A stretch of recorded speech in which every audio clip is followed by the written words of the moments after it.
¿Alguna vez has sentido una presencia inquietante, un susurro de oscuridad que parece tentarte a alejarte de la luz? ¿Te has preguntado si las batallas que enfrentamos no son solo contra carne y sangre, sino contra fuerzas invisibles, antiguas y poderosas? ¿Y si te dijera que los ángeles caídos, esos seres envueltos en misterio y a menudo relegados al ámbito de los mitos, no son solo figuras de historias antiguas, sino actores activos en el drama espiritual que se desarrolla a nuestro alrededor? ¿Y si su propósito, lejos de ser simplemente sembrar el caos y la destrucción, contiene una clave para entender nuestro propio viaje espiritual y el triunfo final del bien sobre el mal? Imagina a una joven llamada Sofía, criada en una familia cristiana devota. Siempre sintió una profunda conexión con Dios, pero a medida que crecía, comenzó a experimentar una inquietud creciente. Pensamientos oscuros se infiltraban en su mente, dudas sobre su fe, tentaciones que parecían surgir de la nada. Se sentía avergonzada y confundida, preguntándose si estaba perdiendo la razón o si simplemente era una mala persona. Una noche, abrumada por estos sentimientos, clamó a Dios por ayuda. Esa noche tuvo un sueño vívido de una batalla que se libraba en los cielos, de ángeles cayendo en desgracia, sus rostros torcidos por la ira y la desesperación. Se despertó con una sensación de temor, pero también con una nueva comprensión. No estaba sola en su lucha. Piensa en la inmensidad del reino espiritual, una dimensión más allá de nuestros sentidos, donde fuerzas de luz y oscuridad chocan en una lucha eterna. ¿Cómo afectan estas batallas invisibles nuestra vida diaria? ¿Por qué algunas personas parecen más susceptibles a las influencias negativas que otras? ¿Cuál es la verdadera naturaleza del mal y cómo podemos protegernos de su alcance insidioso?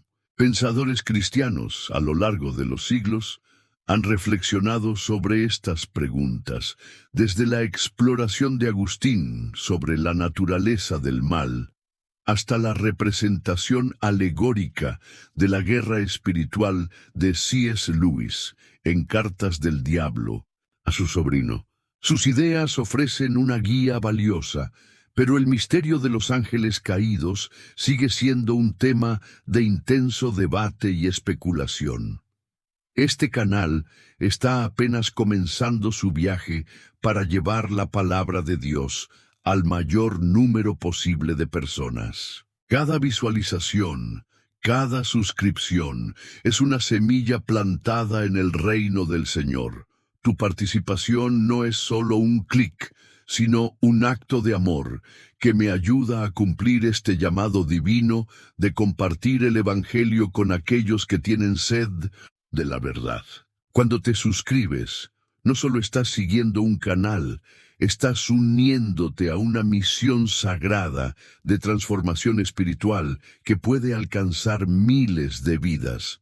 En los próximos minutos profundizaremos en la verdad oculta sobre los ángeles caídos, explorando sus orígenes, sus motivaciones y su destino final. Descubriremos un poder secreto, un arma espiritual que puede transformar tu realidad y protegerte de las fuerzas de la oscuridad. Al ver este video hasta el final, obtendrás una comprensión más profunda de la guerra espiritual. Aprenderás a identificar las tácticas del enemigo y descubrirás las claves para desbloquear tu propio potencial espiritual. Experimentarás un renovado sentido de esperanza, una fe fortalecida y una conexión poderosa con lo divino. Te unirás a una comunidad de creyentes comprometidos a luchar la buena batalla y a difundir la luz de Cristo al mundo. Antes de comenzar nuestro estudio, te invito a comentar con una frase breve relacionada con el tema principal, como victoria en Cristo, como un acto de fe. Este simple acto de comentar puede liberar bendiciones en tu vida, abriendo la puerta a avances espirituales y favor divino. Además, por favor, deja un me gusta en el video, ya que esto es esencial para que el contenido llegue a más personas que necesitan apoyo espiritual. El algoritmo reconoce el compromiso, y tu me gusta puede impactar las vidas de aquellos que buscan respuestas y esperanza. Finalmente, te animo a escribir paz en Cristo en los comentarios como señal de compromiso para difundir el Evangelio. Recuerdo una ocasión en la que un espectador comentó paz en Cristo en uno de nuestros videos y en pocos días recibió una oferta de trabajo después de meses de desempleo. Tus palabras tienen poder. Capítulo 2. Los orígenes de los ángeles caídos. Para comprender quiénes son los ángeles caídos y cuál es su propósito, primero debemos retroceder al principio, antes de la creación del hombre, al momento en que los cielos y la tierra aún estaban siendo formados por el poder de Dios. En este vasto escenario celestial, los ángeles fueron creados como seres espirituales perfectos, diseñados para servir, adorar y cumplir los propósitos divinos. Pero entre ellos, uno destacó, Lucifer, cuyo nombre significa portador de luz. Era el más hermoso, el más sabio y el más exaltado de todos los ángeles. Sin embargo, fue su propio resplandor lo que lo llevó a su caída. Imagina por un momento el esplendor de los cielos, donde la gloria de Dios brilla más allá de lo que podemos imaginar. En medio de este esplendor, Lucifer comenzó a contemplar su propia belleza y poder.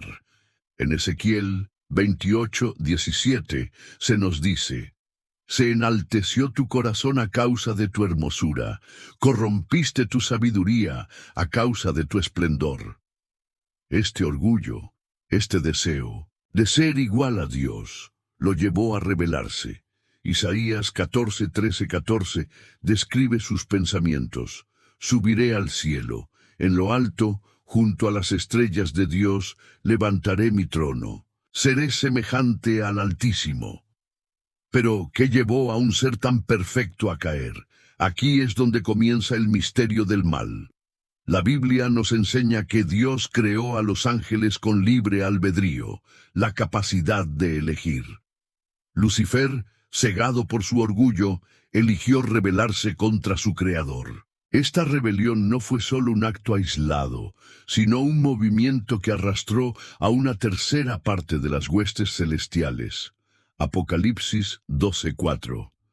Estos ángeles, ahora conocidos como ángeles caídos, fueron expulsados del cielo junto con su líder, condenados a vagar en las tinieblas, esperando su juicio final. Pensemos en esto. ¿Cómo el orgullo puede corromper incluso lo más puro? ¿Cuántas veces en nuestras propias vidas hemos permitido que el orgullo nos aleje de Dios, que nos haga creer que podemos manejarlo todo por nuestra cuenta? La caída de Lucifer es un recordatorio de que incluso los dones más grandes pueden convertirse en una trampa si olvidamos quién es la fuente de todo. Para entender mejor este evento, exploremos el contexto histórico y cultural de las Escrituras. En la antigua cultura hebrea, los ángeles eran vistos como mensajeros divinos, seres poderosos, pero subordinados a la voluntad de Dios.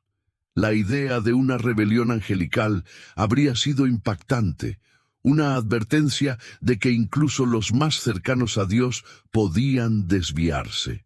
Además, el nombre Lucifer se deriva de la palabra latina que significa estrella de la mañana, un título que refleja su antigua gloria, pero que ahora simboliza su caída. En el idioma original, la palabra hebrea para estrella de la mañana es Helel, y en griego se traduce como fósforos. Estas palabras no solo describen su resplandor, sino también su destino. una estrella que cae, perdiendo su lugar en el cielo. Diferentes traducciones de la Biblia interpretan este pasaje de maneras ligeramente distintas, pero todas coinciden en un punto esencial. Lucifer cayó porque quiso ocupar el lugar de Dios. Ahora llevemos esta historia a nuestras vidas modernas. ¿Cuántas veces hemos visto a personas caer por su orgullo, por su deseo de poder o reconocimiento? Tal vez lo hemos experimentado nosotros mismos, pero la historia de Lucifer también nos enseña algo más: la importancia de la humildad y la dependencia de Dios. Si queremos resistir las tentaciones del enemigo, debemos recordar siempre quién es el verdadero rey. Para ilustrar esto, pensemos en un árbol majestuoso, cuyas raíces profundas lo sostienen incluso en medio de las tormentas. Sin embargo, si esas raíces comienzan a secarse o a debilitarse, el árbol eventualmente caerá, no importa cuán alto o fuerte parezca. Así es nuestra relación con Dios. Mientras nuestras raíces estén firmemente plantadas en Él, podremos resistir cualquier ataque. Pero si permitimos que el orgullo o la autosuficiencia nos alejen de su fuente, caeremos como lo hizo Lucifer. Reflexionemos. ¿Qué áreas de nuestra vida necesitan ser entregadas a Dios? ¿Estamos permitiendo que el orgullo nos aleje de su voluntad? ¿Cómo podemos fortalecer nuestras raíces espirituales para resistir las tormentas de la vida? Tómate un momento para pensar en estas preguntas y pídele a Dios que te revele cualquier área de tu corazón que necesite ser transformada. Una historia que ilustra esto es la de un hombre llamado Daniel. Era un líder exitoso, respetado por su comunidad, pero en su corazón comenzó a creer que todo lo que había logrado era gracias a su propio esfuerzo. Poco a poco dejó de orar, de buscar a Dios, hasta que un día todo lo que había construido comenzó a desmoronarse. Fue entonces cuando recordó las palabras de su abuela: nunca olvides que todo lo que tienes viene de Dios. En medio de su desesperación, cayó de rodillas y clamó a Dios por perdón. Ese día comenzó un nuevo capítulo en su vida, uno marcado por humildad y gratitud. Por supuesto, hay quienes cuestionan esta narrativa. Algunos argumentan que la idea de ángeles caídos es solo un mito, una metáfora para explicar el mal en el mundo. Pero la Biblia nos ofrece una visión clara y consistente. El mal no es una abstracción, sino una fuerza real, personificada en seres como Lucifer y sus seguidores. Y aunque su poder es grande, no se compara con el poder de Dios.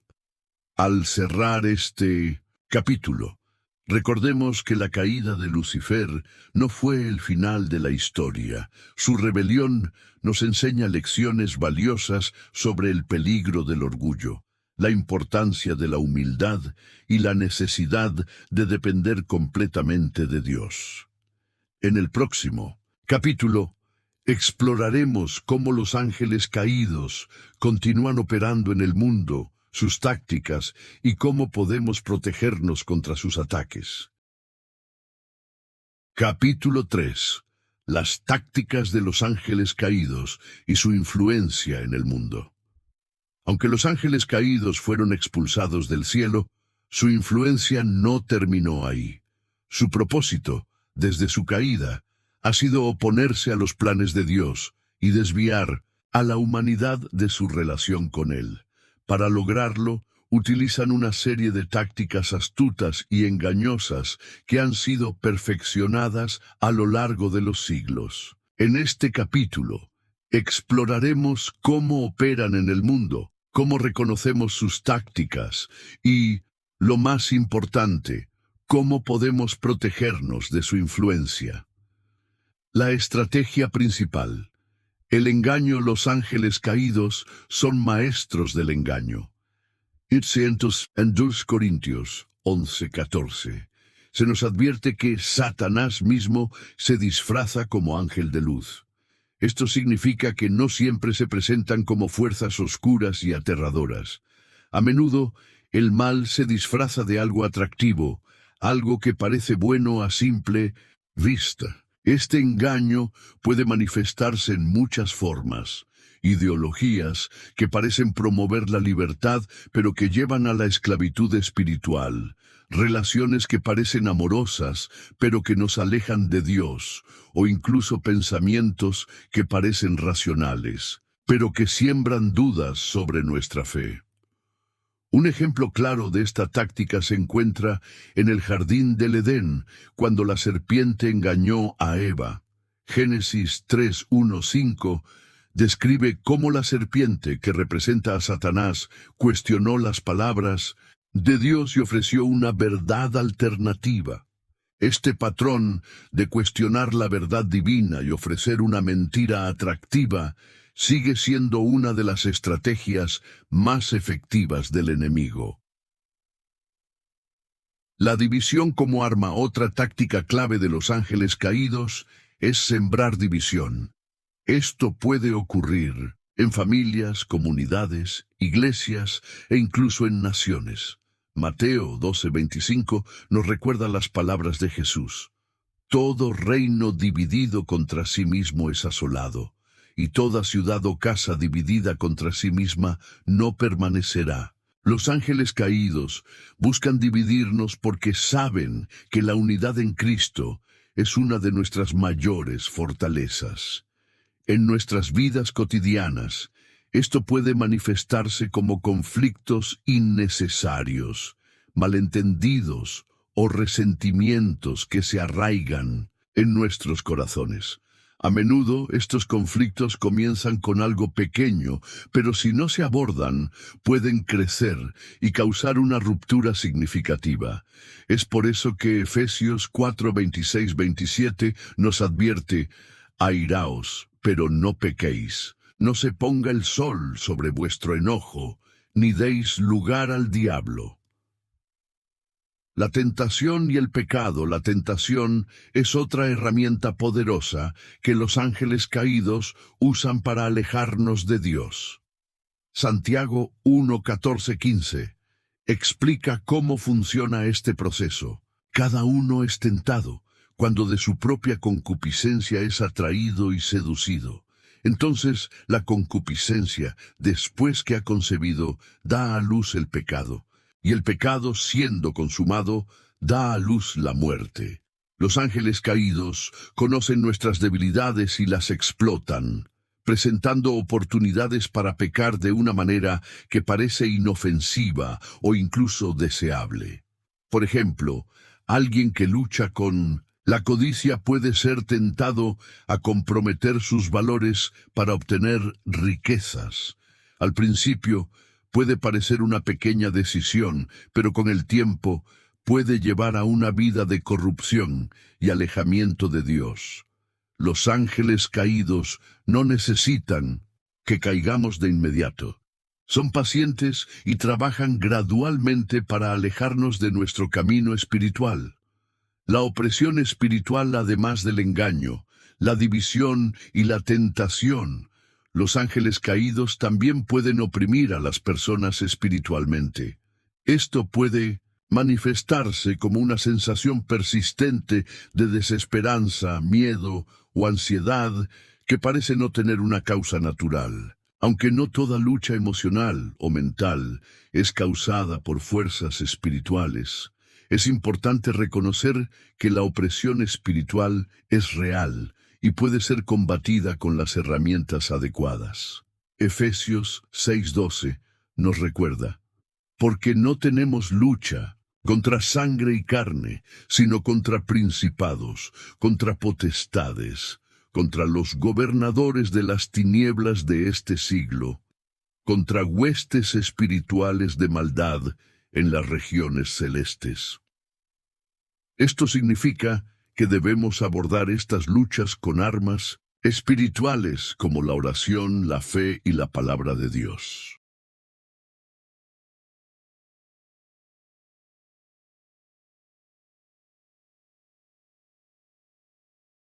Capítulo 4.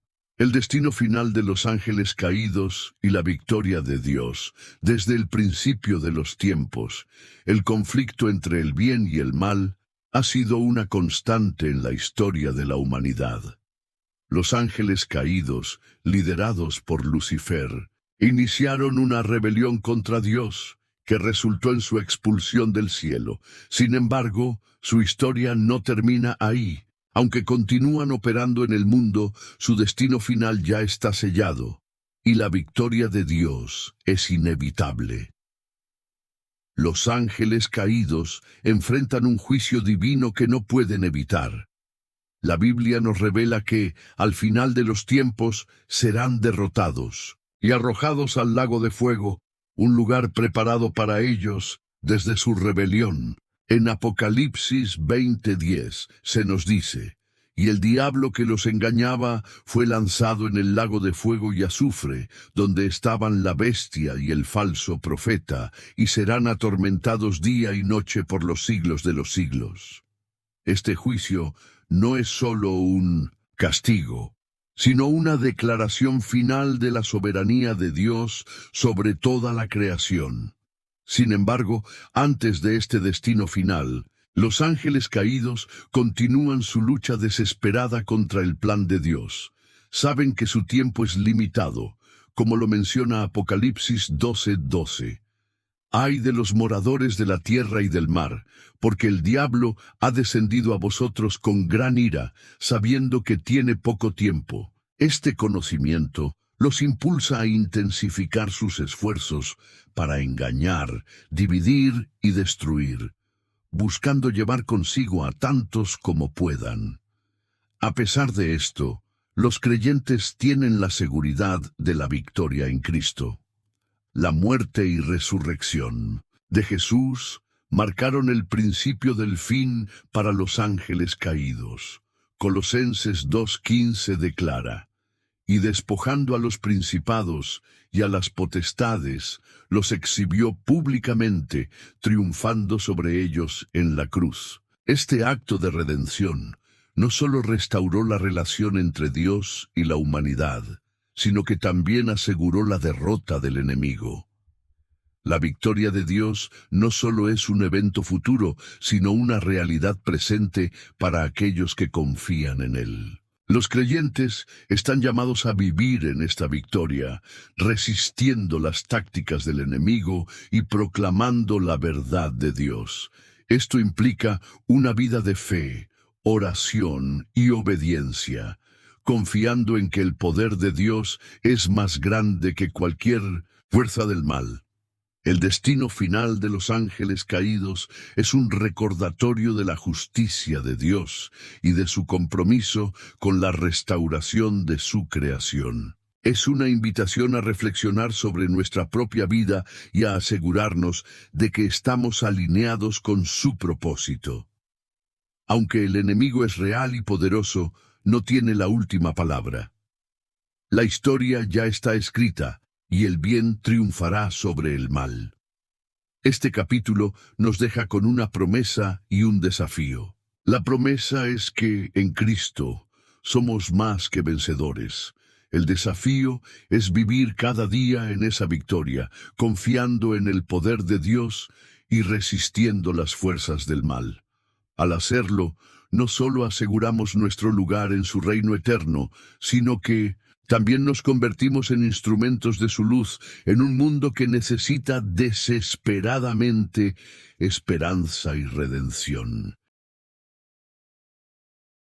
Capítulo 5. La restauración final y el triunfo eterno de Dios.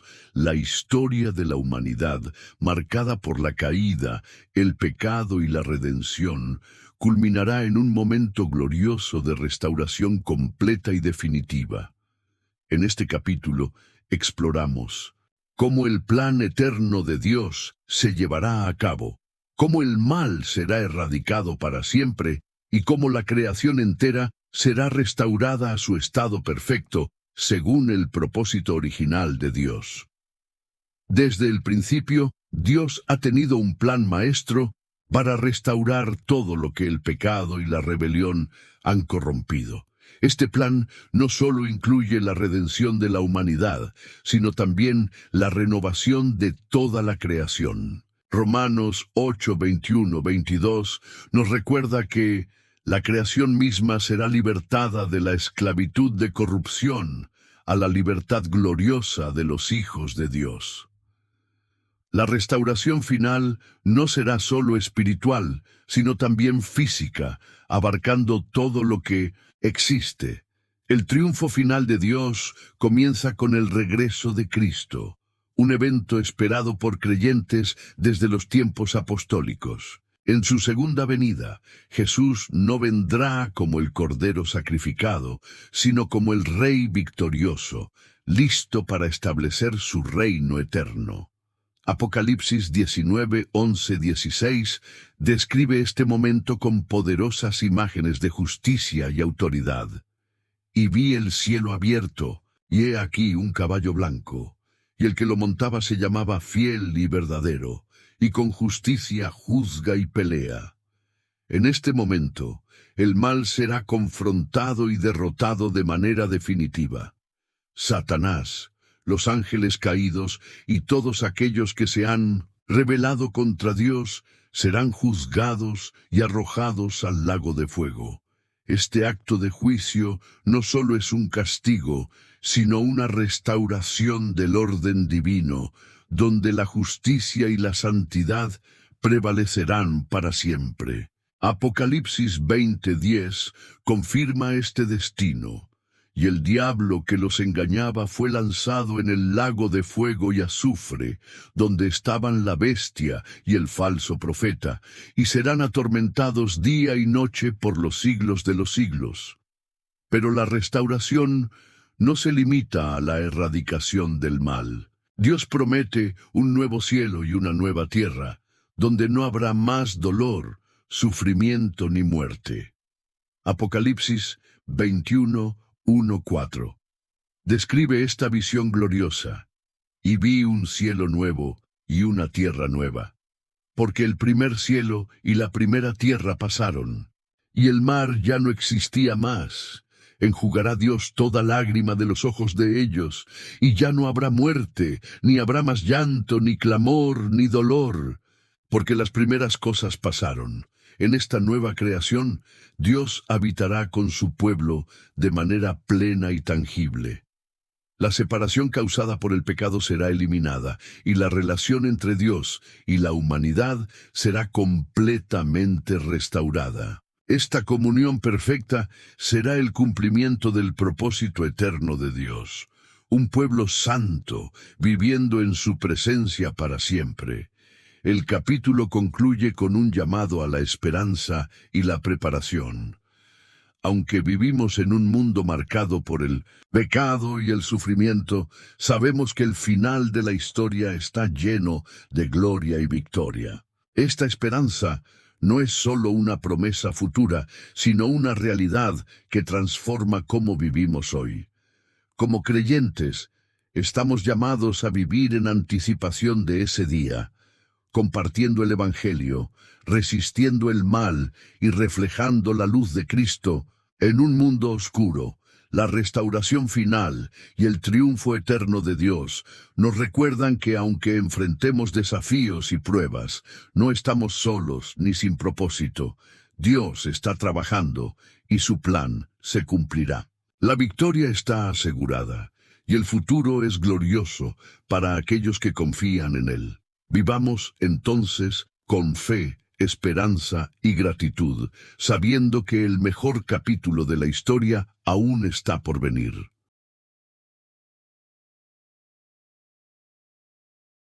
Capítulo 6. El llamado a la humanidad en medio de la batalla espiritual, en medio de la lucha constante entre el bien y el mal. La humanidad no es un espectador pasivo. Desde el principio, Dios ha llamado a cada persona a tomar una decisión, seguir su camino o desviarse hacia el engaño y la oscuridad. Este capítulo explora el papel de la humanidad en esta batalla espiritual, el llamado de Dios a vivir en su verdad y las promesas de victoria para aquellos que perseveran. El mundo en el que vivimos está marcado por una batalla invisible, pero real. Efesios 6:12 nos recuerda: porque no tenemos lucha contra sangre y carne, sino contra principados, contra potestades, contra los gobernadores de las tinieblas de este siglo, contra huestes espirituales de maldad en las regiones celestes. Aunque esta lucha puede parecer abrumadora, Dios no nos ha dejado indefensos. Él nos ha equipado con las herramientas necesarias para resistir y vencer. El primer paso en esta batalla es reconocer nuestra necesidad de Dios. La humanidad, por sí sola, no tiene la capacidad de enfrentarse a las fuerzas del mal. La salvación y la fortaleza vienen únicamente a través de Jesús. Romanos 10:9 declara que si confesares con tu boca que Jesús es el Señor y creyeres en tu corazón que Dios le levantó de los muertos, serás salvo. Este acto de fe es el comienzo de una vida transformada y victoriosa. Dios también nos llama a vivir en la verdad. En un mundo lleno de mentiras y engaños, la verdad de su palabra es nuestra guía y nuestra defensa. Jesús dijo en Juan 8:32, y conoceréis la verdad, y la verdad os hará libres. Esta libertad no solo nos protege del engaño, sino que también nos capacita para ser luz en un mundo oscuro, llevando esperanza y dirección a quienes nos rodean. Además, estamos llamados a vestirnos con la armadura de Dios, como se describe en Efesios 6:13-17. Esta armadura incluye el cinturón de la verdad, la coraza de justicia, el calzado del evangelio de la paz, el escudo de la fe, el casco de la salvación y la espada del Espíritu, que es la palabra de Dios. Cada pieza de esta armadura es esencial para resistir los ataques del enemigo y permanecer firmes en nuestra fe. La oración también juega un papel fundamental en nuestra vida espiritual. A través de la oración nos conectamos con el poder de Dios, buscamos su dirección y encontramos fortaleza en los momentos de debilidad. Filipenses 4:6-7 nos anima: por nada estéis afanosos, sino sean conocidas vuestras peticiones delante de Dios en toda oración y ruego, con acción de gracias. Y la paz de Dios, que sobrepasa todo entendimiento, guardará vuestros corazones y vuestros pensamientos en Cristo Jesús. Finalmente, el llamado de Dios a la humanidad es un llamado a la perseverancia. En medio de las pruebas y los desafíos, somos llamados a mantener nuestra fe y confiar en sus promesas. Santiago 1:12 nos asegura: bienaventurado el hombre que soporta la tentación, porque cuando haya resistido la prueba, recibirá la corona de vida que Dios ha prometido a los que le aman. Esta promesa nos recuerda que, aunque la batalla puede ser difícil, la recompensa es eterna. El capítulo concluye con un desafío. A cada lector: responderás al llamado de Dios. La decisión de seguir a Cristo no es fácil, pero es la única que lleva a la vida, la paz y la victoria eterna. En un mundo lleno de incertidumbre, su amor y su verdad son un ancla firme. Aceptar su llamado es el primer paso hacia una vida transformada y un destino glorioso.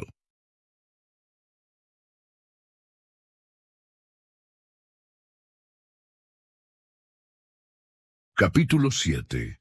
La esperanza eterna y el propósito del creyente en un mundo lleno de incertidumbre, sufrimiento y pruebas. El creyente tiene una esperanza que trasciende las circunstancias temporales. Esta esperanza no está basada en las cosas materiales ni en las promesas vacías del mundo, sino en la certeza de la obra redentora de Dios y su plan eterno. Este capítulo explora la naturaleza de esta esperanza, el propósito que Dios tiene para cada creyente y cómo vivir con una perspectiva eterna. La esperanza del creyente se fundamenta en las promesas de Dios. A lo largo de las Escrituras, Dios ha revelado su plan para redimir a la humanidad y restaurar su creación. Romanos 8, 24, 25 nos recuerda, porque en esperanza fuimos salvos, pero la esperanza que se ve no es esperanza, porque lo que alguno ve, ¿a qué esperarlo? Pero si esperamos lo que no vemos, con paciencia lo aguardamos. Esta esperanza no es un deseo incierto, sino una confianza segura en lo que Dios ha prometido. La resurrección de Cristo es el fundamento de esta esperanza.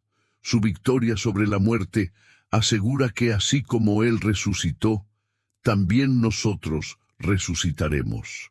1 Corintios 15, 20, 22 declara: Mas ahora Cristo ha resucitado de los muertos, primicias de los que durmieron es hecho, porque por cuanto la muerte entró por un hombre, también por un hombre la resurrección de los muertos. Porque así como en Adán todos mueren, también en Cristo todos serán vivificados. Esta verdad transforma nuestra perspectiva, dándonos una visión eterna que nos permite enfrentar las pruebas con confianza y gozo.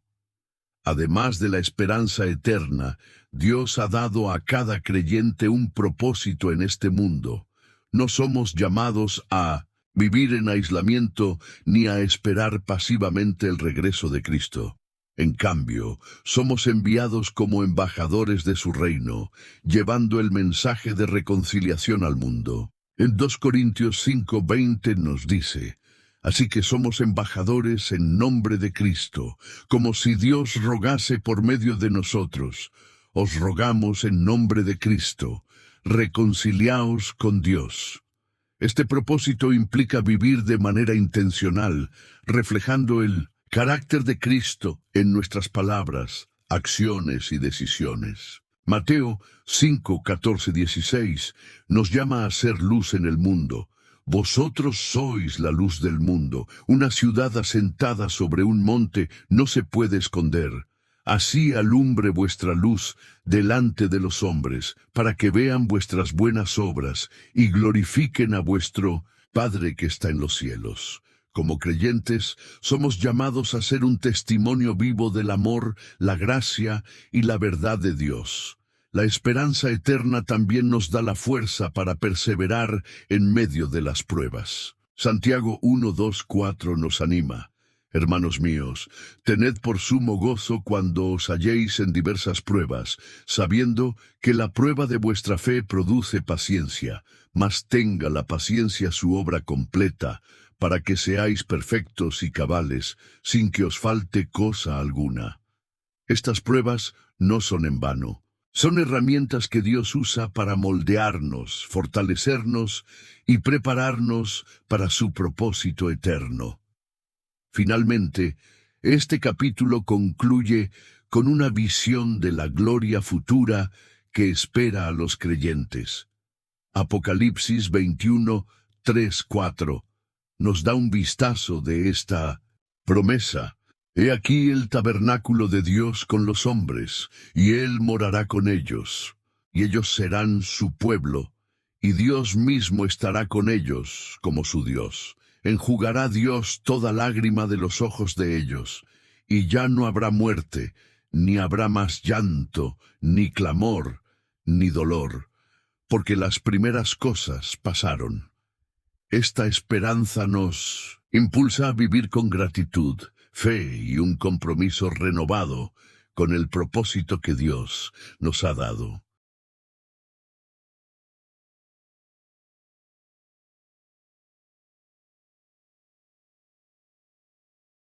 Capítulo 8. La victoria final y el establecimiento del reino eterno de Dios, La narrativa de la humanidad y el cosmos no termina en caos, sino en un triunfo glorioso donde Dios establece su reino eterno. Este capítulo explora los eventos finales, según las Escrituras, la victoria definitiva sobre el mal y la gloriosa realidad del reino de Dios, donde su justicia, paz y amor reinarán para siempre. El juicio final y la derrota definitiva del mal, el juicio final, es un evento clave en el plan redentor de Dios. En este momento toda la humanidad será llamada a rendir cuentas por sus acciones. Apocalipsis 20, 11, 12 describe este evento con solemnidad. Y vi un gran trono blanco y al que estaba sentado en él, de delante del cual huyeron la tierra y el cielo, y ningún lugar se encontró para ellos. Y vi a los muertos, grandes y pequeños, de pie ante Dios, y los libros fueron abiertos, y otro libro fue abierto, el cual es el libro de la vida. Y fueron juzgados los muertos por las cosas que estaban escritas en los libros según sus obras. Este juicio no solo traerá justicia divina, sino que también marcará el fin de la rebelión contra Dios. Satanás, sus ángeles y todos los que han rechazado la gracia de Dios serán arrojados al lago de fuego, como se menciona en Apocalipsis 20:10, y el diablo que los engañaba fue lanzado en el lago de fuego y azufre, donde estaban la bestia y el falso profeta, y serán atormentados día y noche por los siglos de los siglos. La derrota definitiva del mal asegura que nunca más habrá sufrimiento, pecado ni muerte en la creación renovada. El nuevo cielo y la nueva tierra. Después del juicio final, Dios creará un nuevo cielo y una nueva tierra, donde su presencia será plena y constante. Apocalipsis 21, 1, 2 describe esta gloriosa renovación. Vi un cielo nuevo y una tierra nueva, porque el primer cielo y la primera tierra pasaron, y el mar ya no existía más. Y yo, Juan, vi la santa ciudad, la nueva Jerusalén, descender del cielo, de Dios, dispuesta como una esposa ataviada para su marido. En esta nueva creación no habrá más dolor, muerte ni lágrimas. Todo lo que el pecado había corrompido será restaurado a su perfección original. Apocalipsis 21:4 promete: enjugará Dios toda lágrima de los ojos de ellos, y ya no habrá muerte, ni habrá más llanto, ni clamor, ni dolor, porque las primeras cosas pasaron. Este será un lugar de comunión perfecta entre Dios y su pueblo, donde su gloria llenará todo. La nueva Jerusalén, el corazón del reino eterno. La nueva Jerusalén será el centro del reino eterno de Dios. Esta ciudad, descrita en Apocalipsis 21, 10, 27, es un símbolo de la perfección y la santidad de la creación renovada. Está adornada con piedras preciosas, tiene puertas de perlas y calles de oro puro. Pero lo más significativo no son sus riquezas materiales, sino la presencia misma de Dios y del Cordero. Apocalipsis 21, 22, 23 dice: y no vi en ella templo, porque el Señor Dios Todopoderoso es el templo de ella, y el Cordero. La ciudad no tiene necesidad de sol ni de luna que brillen en ella, porque la gloria de Dios la ilumina, y el Cordero es su lumbrera. En esta ciudad, los redimidos vivirán en comunión eterna con Dios, disfrutando de su paz, amor y gozo sin fin. La vida eterna en el reino de Dios, la vida en el reino eterno, será una experiencia de plenitud y gozo indescriptibles. Los redimidos disfrutarán de una relación perfecta con Dios, entre ellos y con la creación. Apocalipsis 22, 3, 5 describe esta realidad. Y no habrá más maldición. Y el trono de Dios y del Cordero estará en ella, y sus siervos le servirán. Y verán su rostro, y su nombre estará en sus frentes. No habrá allí más noche, y no tienen necesidad de luz de lámpara, ni de luz del sol, porque el Señor Dios los iluminará, y reinarán por los siglos de los siglos. La vida eterna no será una existencia estática, sino una experiencia dinámica de adoración, servicio y gozo en la presencia de Dios. Ven, Señor Jesús. El capítulo concluye con un llamado a vivir con esperanza y expectativa por la venida de Cristo. Apocalipsis 22, 12, 13 dice: He aquí yo vengo pronto, y mi galardón conmigo, para recompensar a cada uno según sea su obra. Yo soy el Alfa y la Omega, el principio y el fin, el primero y el último. La promesa de su regreso nos motiva a vivir en santidad, a compartir el Evangelio y a perseverar en la fe. La última oración de la Biblia, en Apocalipsis 22:20, refleja el anhelo de los creyentes. El que da testimonio de estas cosas dice: ciertamente vengo en breve. Amén. Sí, ven, Señor Jesús. El triunfo final de Dios y el establecimiento de su reino eterno son la culminación de su plan redentor.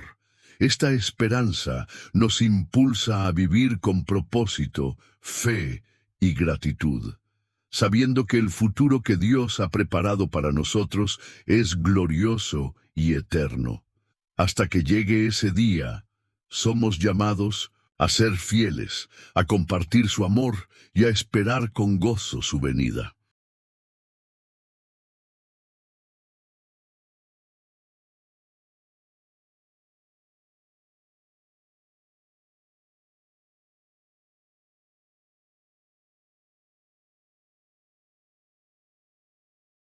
Capítulo 9. La vida en la plenitud del reino de Dios, con la victoria final establecida y el reino eterno de Dios instaurado. Este capítulo se centra en la vida que los redimidos experimentarán en la plenitud del reino de Dios. Aquí exploraremos cómo será esa existencia gloriosa, la comunión perfecta con Dios y el propósito eterno de los creyentes en la nueva creación. La comunión perfecta con Dios en el reino eterno, la relación entre Dios y su pueblo, alcanzará su máxima expresión. Ya no habrá barreras, pecado ni separación. Apocalipsis 21:3 lo describe bellamente. He aquí el tabernáculo de Dios con los hombres, y Él morará con ellos, y ellos serán su pueblo, y Dios mismo estará con ellos como su Dios. Esta comunión no será solo espiritual, sino también tangible. Los redimidos podrán ver el rostro de Dios, algo que en esta vida terrenal es imposible debido a su santidad. Apocalipsis 22:4 dice: y verán su rostro, y su nombre estará en sus frentes. Esta visión directa de Dios será la fuente de gozo, eterno y plenitud para los redimidos. La transformación de la creación, la nueva creación, será un lugar de belleza y perfección inimaginables. Todo lo que el pecado había corrompido será restaurado a su gloria original, y la creación reflejará plenamente la gloria de Dios.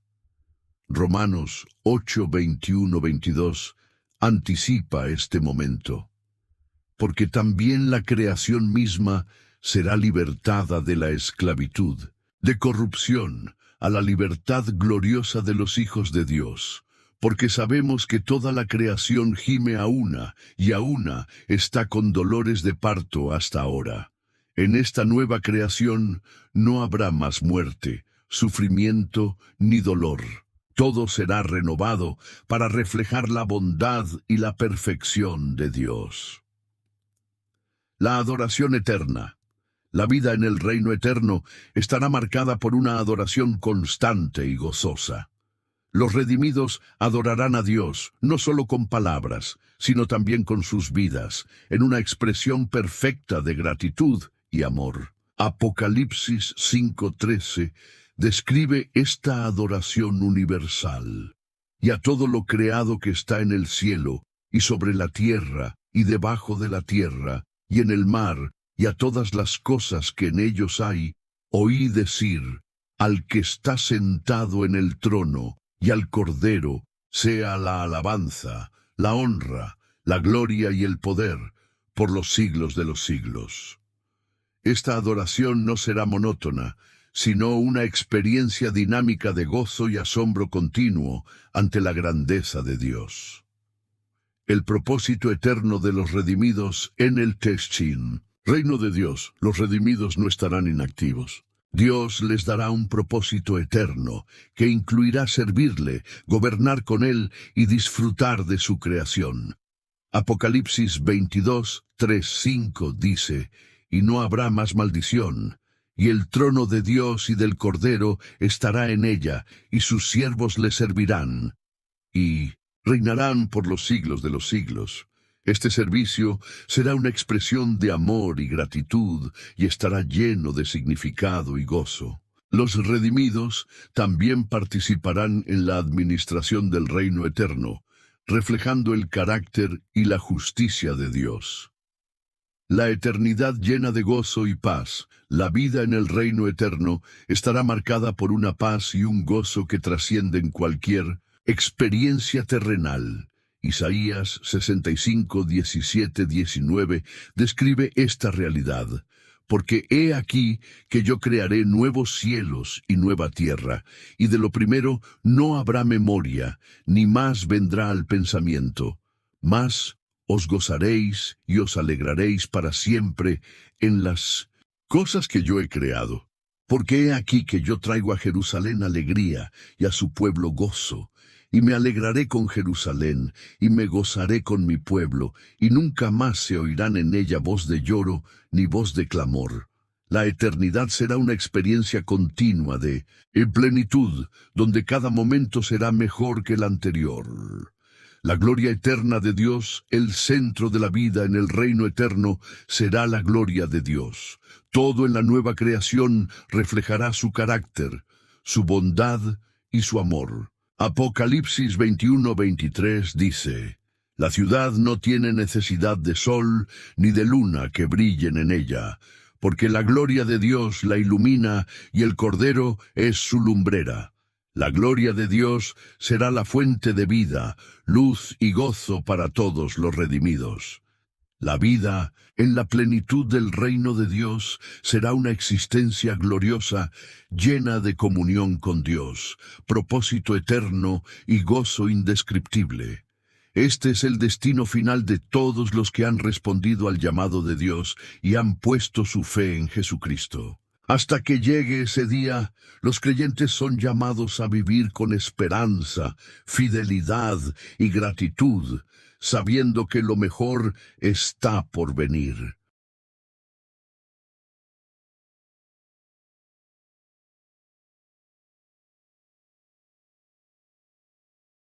Capítulo 10. El llamado a vivir en la esperanza y la misión del reino este, capítulo se centra en cómo los creyentes deben vivir mientras esperan la plenitud del reino de Dios. Aunque la victoria final está asegurada, los cristianos tienen un llamado activo en el presente. Vivir con esperanza, fidelidad y compromiso con la misión de Dios en el mundo. La esperanza en la promesa del reino, la esperanza cristiana, no es una simple expectativa, sino una certeza basada en las promesas de Dios. Hebreos 10:23 nos exhorta: mantengamos firme, sin fluctuar, la profesión de nuestra esperanza, porque fiel es el que prometió. Esta esperanza nos da fuerza para enfrentar las dificultades de la vida, sabiendo que el sufrimiento presente no se compara con la gloria que será revelada.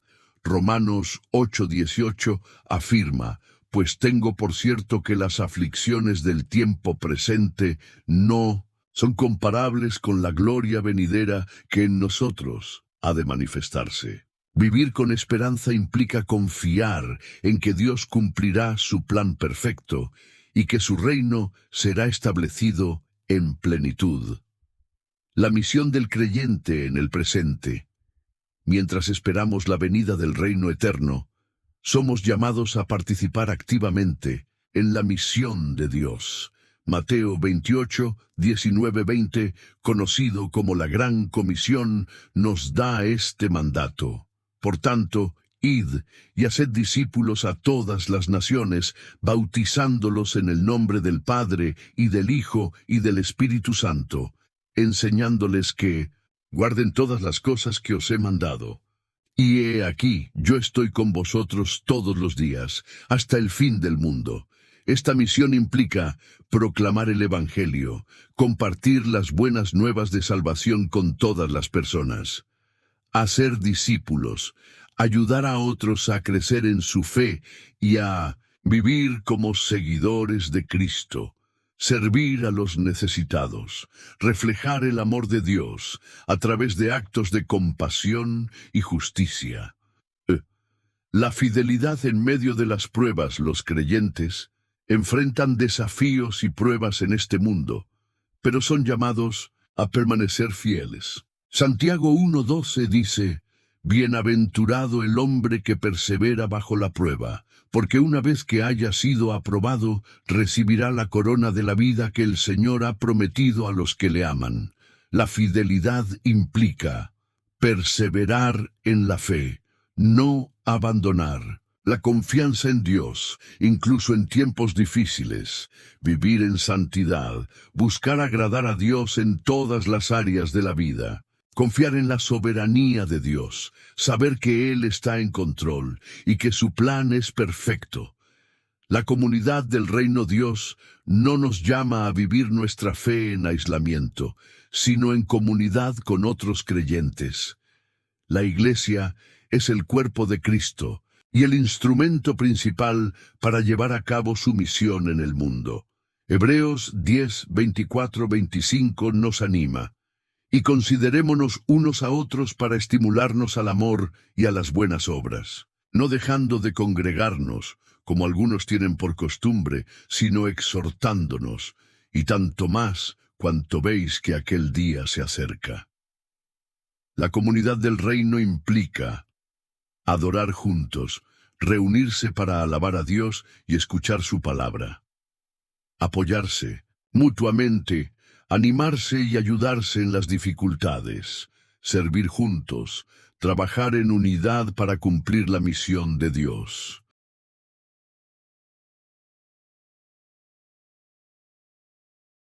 Cinco. La espera activa por la venida de Cristo. La vida cristiana no es una espera pasiva, sino una espera activa que se caracteriza por la obediencia y el servicio. Jesús enseñó en Mateo 24:42, Velad pues, porque no sabéis a qué hora ha de venir vuestro Señor. Esta espera activa incluye estar preparados, vivir cada día como si Cristo pudiera regresar en cualquier momento. Ser fieles administradores, usar nuestros dones, talentos y recursos para glorificar a Dios. Orar por su reino, pedir que su voluntad sea hecha en la tierra como en el cielo. El poder del Espíritu Santo. Dios no nos deja solos en nuestra misión. Nos ha dado el Espíritu Santo para guiarnos, fortalecernos y capacitarnos. Hechos 1:8 dice, pero recibiréis poder cuando haya venido sobre vosotros el Espíritu Santo, y me seréis testigos en Jerusalén, en toda Judea, en Samaria y hasta lo último de la tierra. El Espíritu Santo nos guía, nos muestra la voluntad de Dios y nos da sabiduría, nos fortalece, nos da poder para enfrentar las pruebas y cumplir nuestra misión. Nos transforma, nos ayuda a crecer en santidad y a reflejar el carácter de Cristo, la recompensa eterna, Dios promete recompensar a los que son fieles a su llamado. Aunque nuestra salvación es un regalo gratuito, las Escrituras hablan de recompensas para aquellos que sirven a Dios con fidelidad. Mateo 25:21 dice, su Señor le dijo, bien, buen siervo y fiel, sobre poco has sido fiel, sobre mucho te pondré. Entra en el gozo de tu Señor. Estas recompensas no solo incluyen la vida eterna, sino también la alegría de saber que hemos cumplido el propósito de Dios para nuestras vidas. El llamado a vivir en la esperanza y la misión del reino nos desafía a ser fieles, a compartir el Evangelio y a servir a los demás mientras esperamos la venida de Cristo. La certeza del reino eterno nos da fuerza para perseverar y nos motiva a vivir con propósito y pasión. Como dice 1 Corintios 15:58, así que, hermanos míos amados, estad firmes y constantes, creciendo en la obra del Señor siempre, sabiendo que vuestro trabajo en el Señor no es en vano.